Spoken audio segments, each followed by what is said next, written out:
Right, so hello and welcome back to Books and Things and welcome to another video, and today welcome to Jane Austen July.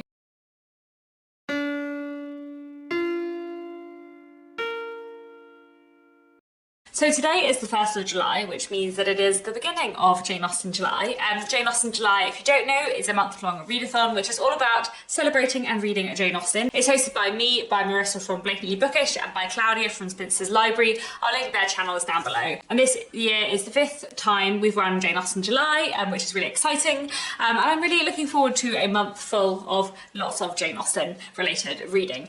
So today I just wanted to make a video talking about Jane Austen, and specifically talking about my reading experience with Jane Austen. So this video is entitled 15 Years of Jane Austen, because this year it is 15 years since the first time I read a Jane Austen book. I read Pride and Prejudice for the first time 15 years ago, or just over 15 years ago, and that kind of began like my journey with Jane Austen.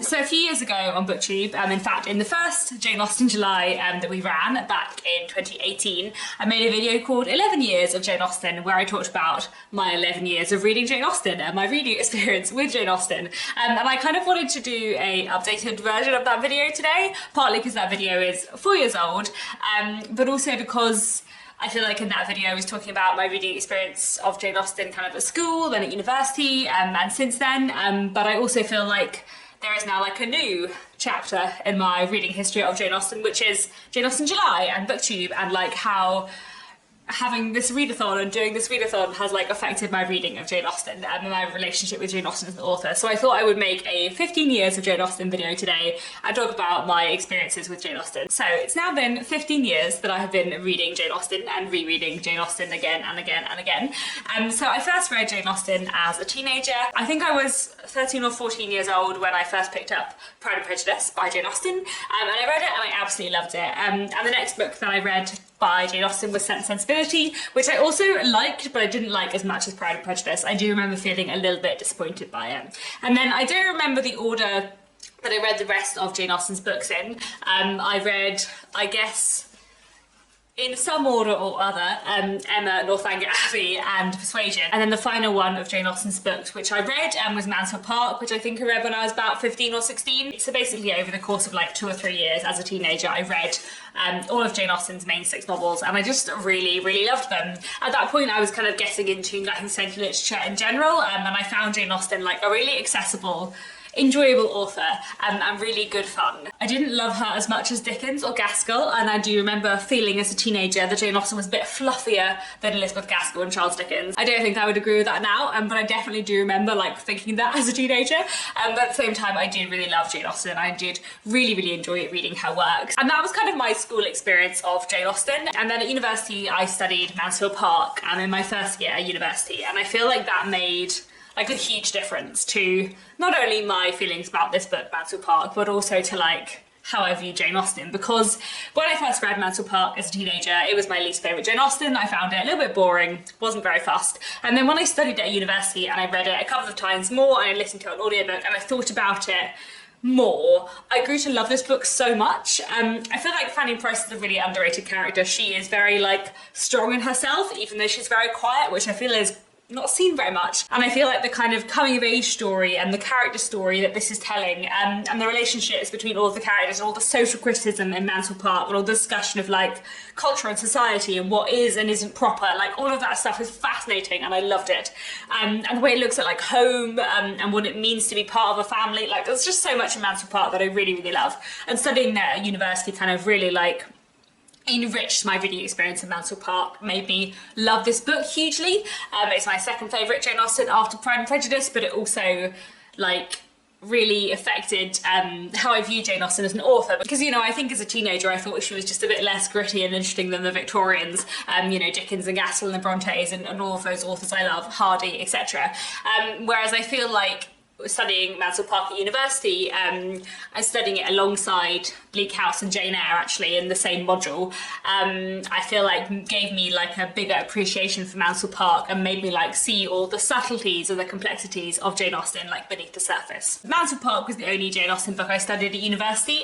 The rest of my university experience was not full of Jane Austen, but I definitely feel like Jane Austen had a slightly different place in my head after studying Mansfield Park at university. And then I left my undergrad degree and I went and did a master's in Bath. And when I was living in Bath, I worked at the Jane Austen Centre.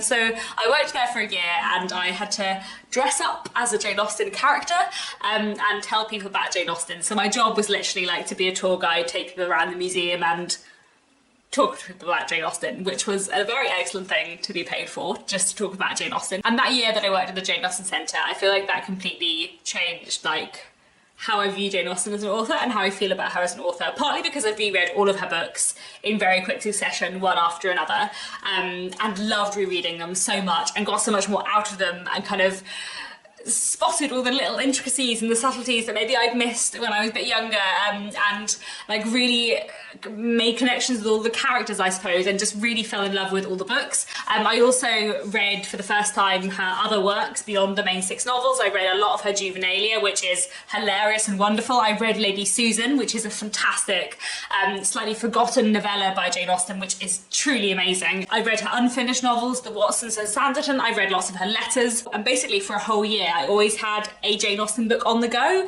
because when I worked at the Jane Austen Centre then, if the museum was quiet, you were allowed to sit down and read, but you were only allowed to read Jane Austen. And the other thing that I feel like working at the Jane Austen Centre did was that I got to know about Jane Austen's life tons.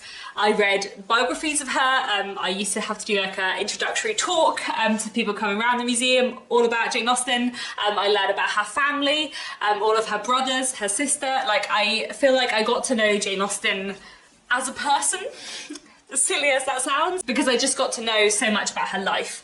And I am not in general someone that like knows a lot about the lives of the authors who I love. Charles Dickens is my favourite author. I don't know that much about his life. You know, I've never read a biography of Charles Dickens. I know bits and pieces, but I haven't like made an in-depth study of his life. Whereas I feel like Jane Austen, I just know a ton about her life. And really it was working at the Jane Austen Centre that year and reading a couple of biographies of her, reading lots of her letters, that I feel like I got to like just know more about her as a person and really come to like admire Jane Austen as a person, not just as like a writer, not just her books, but like her as a figure. So those are like the 3 chapters which I did speak a little bit about the last time I made a video like this 4 years ago. But I suppose like the 4th chapter of like Jane Austen reading experience and reading history is like Jane Austen July.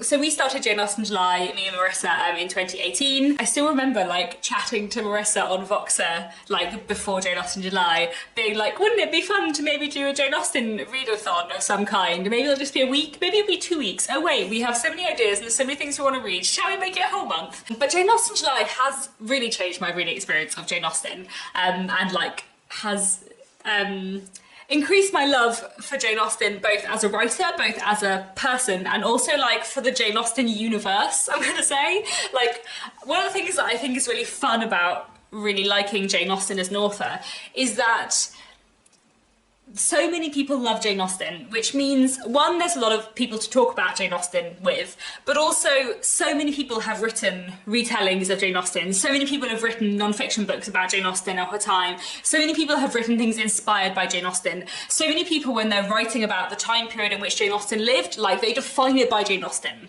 It's Jane Austen's England, like that time. Like Jane Austen is kind of such a pivotal figure, and like Jane Austen has kind of escaped beyond herself into this like big universe of Jane Austen, almost like a kind of fan community of Jane Austen which exists on the internet and elsewhere, and the amount of retellings that have been written of Jane Austen books, the amount of screen adaptations and screen retellings of Jane Austen books, it's so fun that there's so much stuff out there because there's just so many interpretations of Jane Austen. everywhere, and it's so fun to find them. And reading stuff kind of like around Jane Austen is such great fun because there is so much of it out there. And there's an awful lot of things that I've really enjoyed Jane Austen July for. You know, obviously one of them is rereading Jane Austen without fail every year. Another one of them is obviously like the community on BookTube and talking with other people about Jane Austen, and the amount of people who want to join in with Jane Austen July, which is amazing, and the amount of people who've made really interesting videos about Jane Austen during Jane Austen July. And that community aspect of Jane Austen July and everyone reading Jane Austen together and talking about Jane Austen together is lovely. But also all of the other things that I read in Jane Austen July, whether that is non-fiction about Jane Austen or about her time or about her books, whether that's retellings of Jane Austen, whether that's books from Jane Austen's time, like all of that just kind of contributes to my love of Jane Austen and like the world of Jane Austen and everything surrounding Jane Austen in like this big glorious Jane Austen universe. And that's just something that I find really fun and that I really, really love, and that definitely means that Jane Austen July has like made me love Jane Austen so much more. So that has been very important in like my Jane Austen reading experience, doing Jane Austen July, talking about Jane Austen with Marissa, now with Claudia as well, and like with all of you guys too, and all the other people on BookTube and beyond who take part in Jane Austen July. Like, that is really fun, and that's now like part of my reading experience of Jane Austen, which is kind of lovely. The other thing I did want to mention, which kind of like coincides with Jane Austen July roughly in terms of timing, is like getting into audiobooks properly, because I love audiobooks, and I did used to listen to audiobooks as a teenager, but not as much as I do now.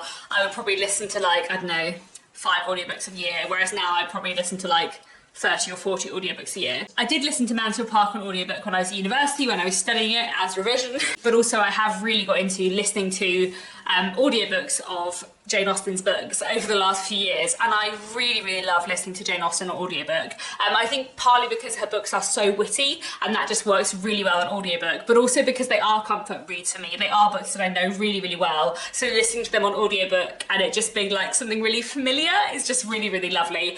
The Rosamund Pike audiobook of Pride and Prejudice I've listened to so many times. I've probably read Pride and Prejudice 10 or 11 times, and half of them have probably been listening to the Rosamund Pike audiobook. I've definitely read it 4 times on audiobook. I think I might have read it more.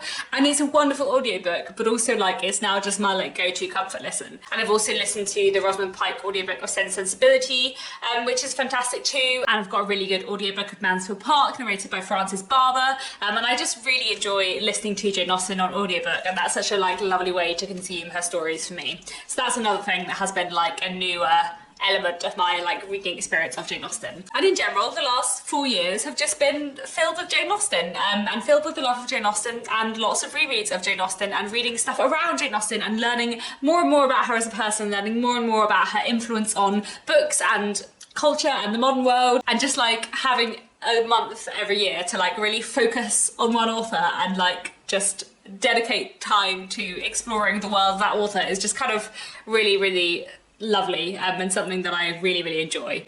So I think that's mostly what I wanted to say today. I hope this video hasn't been too rambly or too repetitive of a similar video made a few years ago. And yeah, let me know down in the comments, when did you first read a book by Jane Austen?